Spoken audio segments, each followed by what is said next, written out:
Hello, hello, hello. How's everybody doing today? It's another Monday for Movement Monday with Ray and Ryan. I'm Ryan.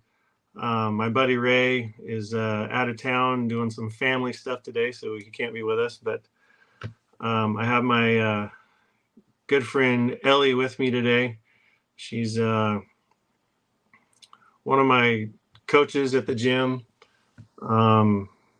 Fixes me up a lot.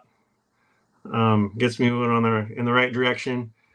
And competes herself and does a lot of really, really cool stuff. Elli, tell us a little bit more about what you do.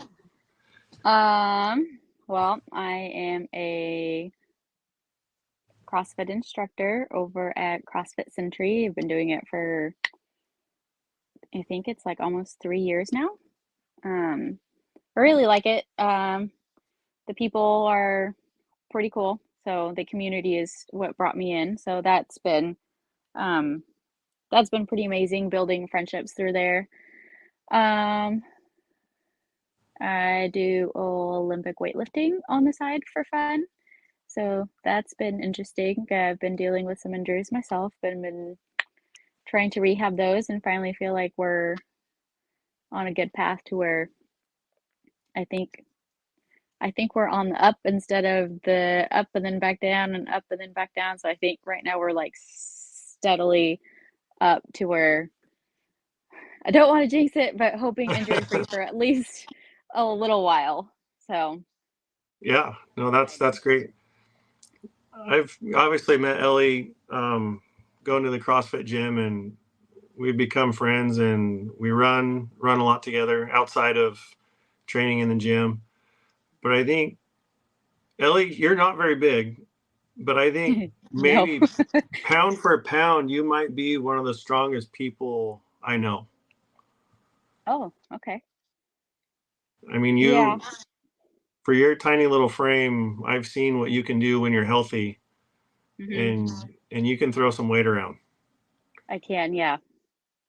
So pound for pound, I think I've been at a steady like 128, but like the last year. Of course, that fluctuates with body fat and muscle. Sometimes we're a little on the heavier end in the body fat percentage, and when we're training hard, it's definitely a lot more of the lean muscle, which is ideal. Um, but pound for pound, I can front squat and back squat, honestly, about the same weight within like a 10 to 15 pounds difference. Um, Prefer the front squat for sure over a back squat. Don't ask me why. I feel like structure wise, I'm able to keep everything in the right alignment better in a front squat than I can in a back squat. And I think that's why it contributes to my front squat being pretty close in range with how heavy my back squat is as well. So That's awesome. That's awesome. So some people that watch may not exactly know what Olympic lifting is or entails, what it looks like. So can you talk a little bit about what all that involves? Olympic weightlifting it competes two movements, one being the snatch, and that's the wider grip from floor to overhead in a full squat or a power, so a light squat. If you're really strong, you can power it, which would be the smaller squat. You don't have to be all the way down. For more poundage, though, if you have the mobility, you can go into a full squat, which will allow you to just get heavier weight overhead in that really wide grip. It also competes the clean and jerk, which is a lesser grip, about I want to say half the grip that you would use for a snatch. So that one you would clean that up onto the shoulders into a squat, stand it up, and then you would split your legs for the bar to be overhead and then finish the movement. So we compete those two at body weights. So you would have to weigh in before a meet so that it is, which is why the pound for pound is coming into play. So, Which is your favorite of the two? yeah, I think it goes back and forth, and it honestly just depends on which day I'm better at whatever movement I'm doing. So, for the longest time, I preferred the snatch just because I didn't really have to think about it too much. And I think that goes hand in hand with I did not have the proper technique for a split jerk. So I could clean very heavy, but I could never tie in my clean with my jerk. So because my technique was really off on my jerk, I could never really put overhead what I could clean. So for the longest time, I was cleaning 180, but there was no chance in me getting it overhead. That got better once I took the Bergener Strength weightlifting course, and they did a full day on it to where they fixed and corrected a whole bunch of stuff that I needed correcting, and it gave me the confidence to finally be able to put it overhead. So, I mean, you can be the strongest person in the world, and someone smaller than you with great technique could come in and be able to tie what you're doing just because their technique is a little bit better than yours. So That's what I was just going to ask. If I mean, I know, but for our audience, um, that Olympic weightlifting strength is a big facet of it, but technique is probably equally important to be able to yeah, successfully do some of those lifts. yeah, absolutely. I have felt my strongest when I had a coach constantly critiquing my lifts and constantly giving me feedback and saying, hey, here's what we can do to fix that. Here's what we can do to make it better. We can take a step back and do a lot of like overhead accessory work just to make your shoulders stronger. So a lot of that kind of stuff has tied in with feeling more confident. So a lot of repetitions, just constantly looking over video footage of and trying to spot where everything was going wrong, and then just trying to go back, lighter weights, drill it as much as I can to bring out those bad habits and put in some good ones. Yeah, well, I think you've taken that obviously from something that you've learned and gone through, and now I believe you've kind of introduced that into our gym, at least when you've been working with me for the last, I mean, you've been coaching me for a while, but since Mm-hmm. I hurt my back last and trying to build my way back up, I think that's an approach that you've taken with me, and I've really liked it. It's been, um, going slow, doing it the Mm-hmm. right way, doing it right at lighter weights, and then slowly building up so that when we do get to some heavier weight on the bar, we're still doing it the way we're supposed to be doing it. Yeah, I and think not that's, letting other muscle groups compensate for the ones that should be working. Yeah. yeah, So this morning your front squats looked great once we fixed that bottom position. Um, so having you stay up a little higher than going all the way down to the bottom, for you, that helped your hips and your back stay in alignment a whole lot better to where hopefully you aren't feeling them at the end of the day. no, it was all legs where it should Yeah, be. where it should be. Absolutely. So, yeah, I mean, I feel like since you've hurt your back and you saw me come back from my back injury, which we never got MRIs or anything like that, so I'm not entirely sure what happened there. Um, but I think you seeing me come back from that and still being able to put up most of the heavy weights as I did before, like so pre-injury, I feel like that has made you more susceptible to all the corrections I've given you, to where not, I don't want to say you follow me blindly in corrections, but I feel like you kind of just go, yeah, I mean, whatever you did worked to where clearly you're lifting pain free. So if you can help me lift pain free, you're more susceptible to actually listening to and really focusing and trying to adapt those corrections into your own body. Oh yeah, for sure. I mean, I don't want to hurt anymore. I mean, like I'm sure a lot of people don't, but I don't want to get hurt, and I don't want to like feel the pain when you're not supposed to when we're Yeah. doing some of those movements. I mean, not only the actual movement, but a lot of stuff like you mentioned that your coaches told you to do, some of that kind of not secondary, but um, what's the word I'm looking for?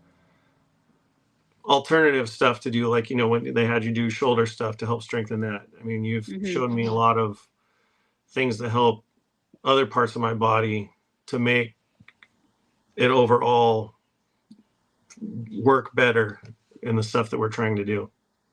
Hmm. So that's been really awesome. So when you're in your training cycle, what's your like a daily schedule? Are you doing like 7 days a week, 5 days a week? How often are you in the gym? Um, Specifically when for I'm training, because I know you're there a lot for other reasons, but oh, specifically for like if I'm in a cycle where I want to compete, I would typically do like an hour and a half to maybe 2 hours, just depending on how much time before I need to get home, because husband, two kids, they're homeschooled. Somebody's got to be home with them to make sure they're safe or being homeschooled. Um, so Mondays typically look like an hour and a half. Tuesdays, Thursdays will typically look like probably about 2 hours, and it's from start to finish. So warm up and getting through everything that's written into the cycle. And then Saturdays, I typically have a lot more freedom just because my husband doesn't work, so I'm able to just really drag it out if I'm not really feeling it. Um, so yeah, just from start to finish, probably an hour and a half to 2 hours. And that includes warm up, the lifting, and like maybe 10 minutes of cool down, a little bit of stretching here and there. So so is that what, 5 days a week then that you're doing? So yeah, typically only take Wednesday off just because that's where my husband works from like 8 to noon and 2 to 6. So if I do get a small break here and there on those Wednesdays, and my body does feel like moving, um, I will try to squeeze in a CrossFit Century class workout. So I'll not do my cycle then. So Monday, Tuesday, Thursday, so 4 times a week. I sometimes skip Fridays, Yeah. sometimes. So that one just depends on Alex, our friend. If he has the time and he's like, "Oh yeah, let me come work out," and I'll be like, "Okay, if you're gonna be at the gym," that kind of forces me to like not just sit there. So Hmm. I'll either pick up the CrossFit Century class with him, or he'll pick up the whatever I have in my cycle to do that day. He'll just jump in and do that with me. Yeah. So how important is it to let your body rest, even in the middle of a big cycle like that? Uh, very. Um, it's very important. If you don't let your muscles rest, they've already been broken down so much to where they're not going to be very beneficial to you when they're really sore and kind of just screaming at you. Um, so typically on those days where I do feel like I just I don't think I can move, I'll do a warm up. And if my body's like, okay, we feel well enough to work out, but those muscles are still very sore and kind of still screaming at me, whatever it is that I do have written because most of my stuff is percentage wise. So percentage wise from my heaviest lift, either anywhere from like 60 to like 90% is where I'll work. And in those days when my body just doesn't feel like it, we'll drop down to about 60% and I'll throw in an extra rep or two instead of going for that heavier weight. So I'm still getting movement in my body, and hopefully that'll release some lactic acid so that I can go heavier the following day. Yeah, no, that's awesome. Ray and we've talked about that a lot, how important resting is. And, like you said, listening to your body. If you kind of listen to it whisper, Mm-hmm. you won't really have to hear it scream at you. Yeah, for sure. I've noticed it the most when I don't sleep well. So if I sleep well and my muscles are sore, I usually have the energy to still work up to those heavier weights versus when I don't sleep well. Because when I don't sleep well, I feel like I'm in a slump, and picking a barbell up feels like it's already got 45s on it. And I'm just like, well, that's not happening today. So Yeah. the 8 hours of sleep per night, a little more if you can manage it, it does wonders for your body to recover. Yeah, for sure. I mean, I can tell a big difference too when I haven't slept well the night before and go to the gym. I'm just like, feel like I'm Mm-hmm. dragging. Yeah. So let's kind of change gears a little bit. Let's talk a little more of the nutritional side. Okay. We don't have to get into real big detail, but how have you found nutrition play into your training and what you're trying to accomplish? Um, I've noticed the more I listen to my body in terms of like eating and when I'm hungry, but more importantly, with listening to that, you have the what are you feeding your body? So I have found my body feeling its best when, one, I eat when it's asking me for food, and two, I make sure I have a good amount of protein at every meal when my body is telling me to eat. Mm-hmm. Yeah, So, that's yeah, go ahead. no, go ahead. So like a day of eating for me, breakfast wise, it looks like an egg white omelet, maybe like those they're like little slab little ovals of like hash Mhm. browns. I like those with a egg white omelet and some broccoli. Lunch typically looks like some kind of seasoned chicken breast with an avocado and I really liked the cubed baked sweet potatoes. And then dinner is usually just a little bit heavier in carbs, just so that I have that energy, because I usually work out before I eat breakfast on most days. So, Very good. Yeah, I think nutrition is very, very important. I mean, you have to mm-hmm, give your body what it needs so that it can perform at those absolutely. levels that we want it to. Yeah, I've noticed, or I can tell the difference on the days. Um, I was just telling Ray, I think it was maybe it might have been last Monday. I had a situation with my cross country team that I coach where I went and ran with them, but about halfway through the run, I just ran out of energy, and I Yeah. knew it because I hadn't eaten enough, and it Mm-hmm. just wasn't there. So, but I made that a point with them when before we left that day that, hey, you got to take care of your body.